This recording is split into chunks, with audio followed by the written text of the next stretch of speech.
대한민국의 모든 직장인들은 험담과 뒷담화에서 자유로울 수가 없죠. 내가 험담을 하지 않더라도 남들이 와서 해주거나 저절로 들리기도 하고요. 특히 술자리나 회식 자리에서 빠지지 않는 것이 험담과 뒷담화죠. 그리고 동료나 후배들의 뒷담화보다는 상사에 대한 뒷담화가 훨씬 재미있고요. 가끔은 상사들의 뒷담화들이 정보가 되기도 하죠. 하지만 불행하게도 내가 하는 험담과 뒷담화는 반드시 상사에게 들어가게 되고요. 그러면서 상사와의 관계가 박살나기도 하죠. 신기하게도 회사에서 잘 나가는 상사들에 대한 험담과 뒷담화는 거의 없고요. 솔직히 언제 어떻게 만날지 모르니까 미리 조심하는지도 모르죠. 오히려 갑질이나 폭언 등 윤리적으로 문제가 있거나 미래가 어두워 보이는 상사들에 대한 험담과 뒷담화가 훨씬 많죠. 사람은 누울 자리를 보고 다리를 뻗어야 하니까요. 그래서 오늘은 직장 상사를 대할 때 진짜 조심해야 할 부분에 대해 이야기를 해보려고 합니다. 일단 상사를 대할 땐 조심해야 할 부분들이 너무나 많죠. 예의나 말투를 중요시하는 상사도 있고 성과를 우선시하는 상사들도 많고요.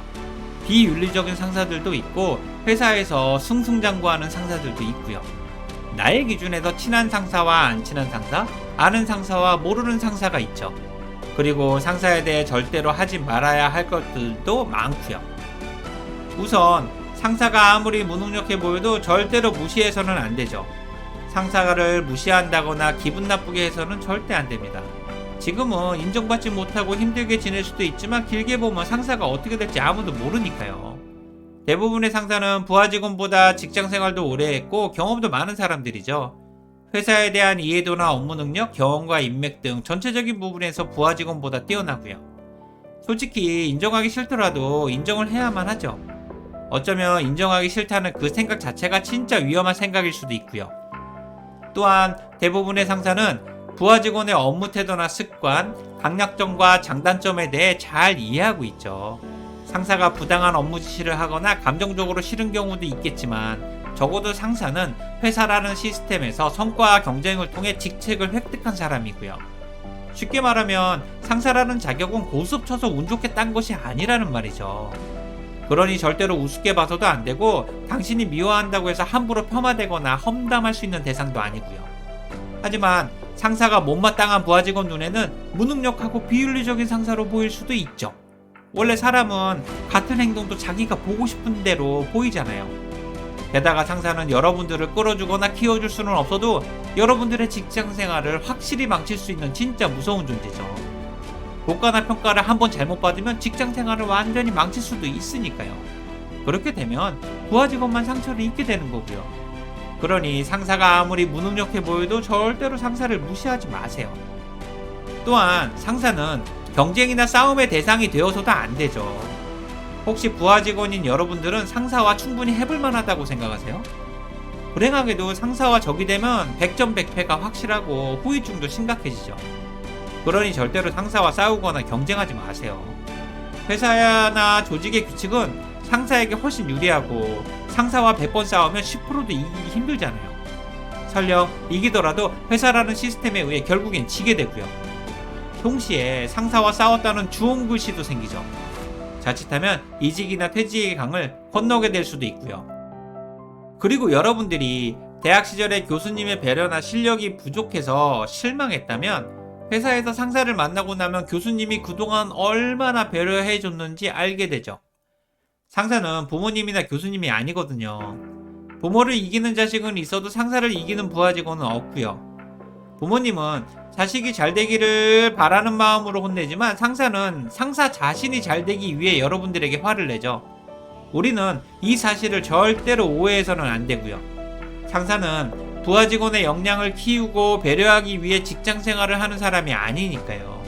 오히려 부하 직원의 역량을 통해 상사 자신과 팀의 성과를 만들어내야 하는 목적이 확실한 사람이죠. 그래서 상사에게는 성과가 최우선이며 부하 직원이 성과에 방해가 된다면 언제라도 팀에서 방출시키죠. 그러니 직장 생활은 무조건 업무에 집중하고 성과를 통해 자신의 존재 가치를 증명해야 하고요. 동시에 상사와의 관계를 최우선으로 생각하고 협력하는 방법을 깨달아야만 하죠. 그렇지 않으면 직장 생활이 지옥으로 변하니까요. 하지만 상사에게도 부하 직원들의 역량을 키워야 하는 숙제가 있죠. 부하 직원들과 함께 성과를 이끌어내는 리더십도 필요하고요. 상사는 성과를 위해 부하 직원들의 성향과 강약점을 잘 이해해야 하고 그에 맞는 업무를 부여할 수 있어야만 하죠. 그래서 상사는 대장장이어야 하고요. 손은 소 잡는 칼, 닭은 닭 잡는 칼로 업무나 상황에 맞게 사용할 수 있어야 하고 그 칼들은 항상 날카롭게 딱 끼어 있어야 하죠. 그렇다면 대장장이가 아무리 칼을 갈아도 날카로워지지 않으면 그땐 어떻게 될까요? 당연히 다른 칼로 대체하게 되겠죠. 하지만 칼을 계속 바꿔도 날카로워지지 않는다면 어떻게 될까요? 그때는 아마 대장장이가 바뀌게 될 거고요. 부하 직원을 성장시키지 못하는 그 자체가 상사의 실력과 리더십에 문제가 있다는 의미니까요. 안타깝게도 이 또한 상사의 숙명이고요. 그래서 부하 직원을 무시하고 자주 교체하는 상사는 자신의 실력과 리더십이 부족한 상사임을 스스로 증명하는 것과 같죠. 그리고 어느 순간 부하 직원과 함께 침몰하게 되고요. 지금까지 직장 상사를 대할 때 진짜 조심해야 할 부분에 대해 이야기를 했습니다. 마지막으로 반드시 기억해야 할 것은 상사를 무시하거나 경쟁한다는 생각은 절대로 하지 마세요. 직장 상사는 여러분들을 이끌어주거나 키워줄 수는 없어도 소중한 직장 생활을 확실히 밟아버릴 수 있는 진짜 무서운 존재라는 사실입니다. 그러니 상사와는 적당한 거리를 유지하고 볼똥이 튀지 않게 항상 조심하시고요. 원래 동물원에서 사자를 울타리 안에 가둔 것은 사자를 구경하려고 가둔 게 아니고 여러분들을 지키기 위해서 가둔 거죠. 상사는 사자만큼 위험한 존재니까요. 우리는 이 부분을 절대로 착각하면 안 됩니다. 상사를 절대 무시하지 마시고 함께 할 수 있도록 최선을 다하세요.